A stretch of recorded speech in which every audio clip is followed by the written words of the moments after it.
AST news की report. ज्यादा जानकारी के लिए इस न्यूज चैनल को सब्सक्राइब कर लीजिए।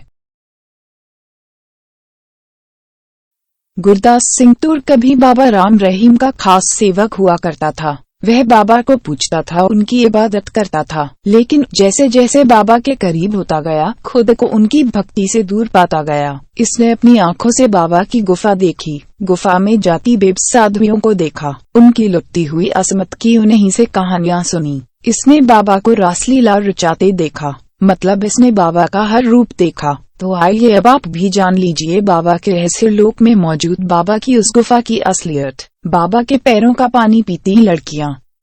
रोजाना बाबा के डेरे पर बाबा की आवाज में बाबा का गाना बैकग्राउंड में बज रहा होता है। बाबा पानी के फव्वारे पर खड़े होकर पानी में अपने पैर डालते हैं। उनके चारों तरफ उनकी साध्वी और सेवक खड़े होते हैं। बाबा के कदम जैसे ही आगे बढ़ते जाते हैं, साध्वी उनके पैरों के नीचे के पानी को पीने के लिए टूट पड़ती हैं। बाबा पूरी तरह से मगन रहते हैं।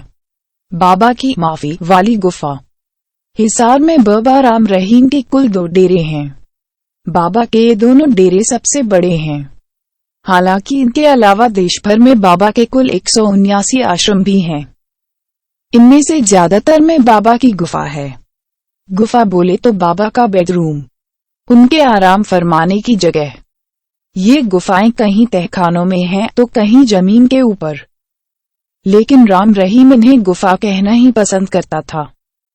वो तो जब 2001 में एक साध्वी ने गुमनाम चिट्ठी के जरिए राम रहीम के गुफा की पोल खोल दी, तो बाबा ने अपने अड्डे को गुफा की जगह तेरा वास कहना शुरू कर दिया।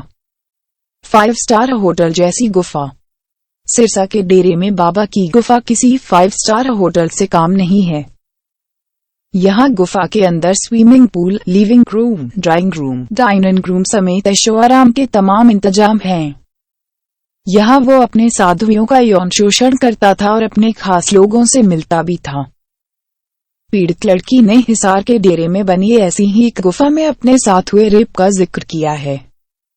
गुफा के बाहरी हिस्से में जहां बाबा के साधक कमांडोज के लिबास में 24 घंटे तैनात रहते थे, वहीं साध्वियों और लड़कियों को लाने ले जाने के लिए गुफा में खुफिया रास्ता भी था।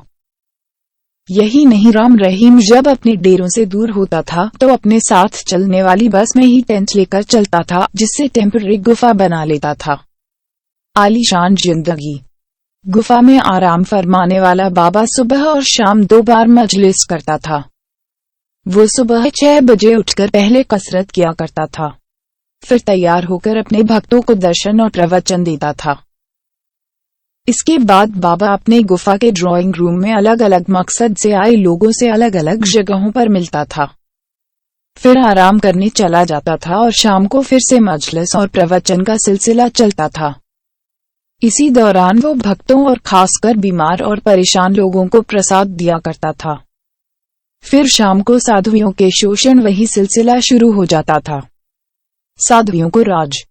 बाबा हमेशा ही साधुओं से घिरा रहता था, लेकिन इन साधुओं में कुछ को वो अपने बेहद करीब रखता था। हिसार में बाबा के डेरे यानी डेरा सच्चा सौदा में करीब 400 साधुआं हमेशा बाबा के साथ रहती थीं। इनमें करीब 200 साध्वियां ऐसी थीं जिन्हें बाबा ने सद्ब्रह्मचारी साध्वी का दर्जा दे रखा था। ये साध्वियां ज्यादा पढ़ी लिखी, जवान और खूबसूरत थीं, जिन्हें बाबा हमेशा अपने पास रखता था। यह साध्वियां 24 घंटा बाबा के खाने पीने, उठने बैठने, नहाने धोने का इंतजाम करती थीं। जबकि बाबा ने जिन 200 साध्वियों को सिर्फ ब्रह्मचारी साध्वी का दर्जा दे रखा था, उनसे वो थोड़ी दूरी बनाकर रहता था। गर्ल्स स्कूल से शुरू होता था खेल। हिसार के अपने डेरे पर बाबा ने अपने भक्तों की लड़कियों के लिए गर्ल्स स्कूल भी खोल रखा है, जो बाबा की रहने वाली जगह यानी आश्रम की गुफा के बिल्कुल करीब है। बाबा के भक्त रह चुके लोग बताते हैं कि असल में बाबा इसी गर्ल्स स्कूल से ही लड़कियों के शोषण की शुरुआत कर देता था।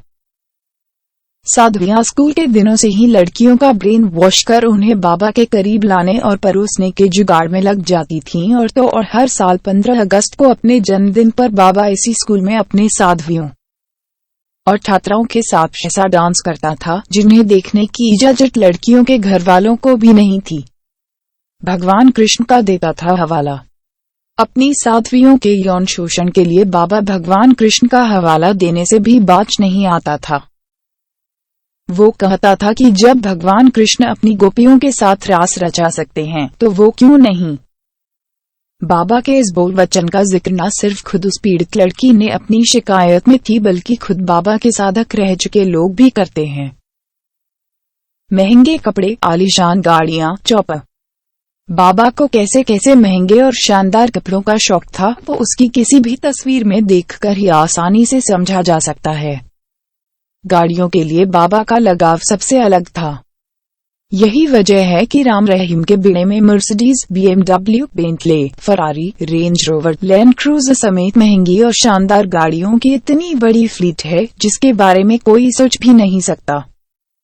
राम रहीम ने हिसार के अपने आश्रम में कार डिजाइन की यूनिट तक लगा रखी है। निजी इस्तेमाल के लिए बाबा के पास अपने हेलीकॉप्टर भी हैं। तो यह थी AST न्यूज की रिपोर्ट। इसलिए ही बहुत सारी खबरों के लिए आप अभी सब्सक्राइब कर लीजिए AST न्यूज को। It's ASD News presentation.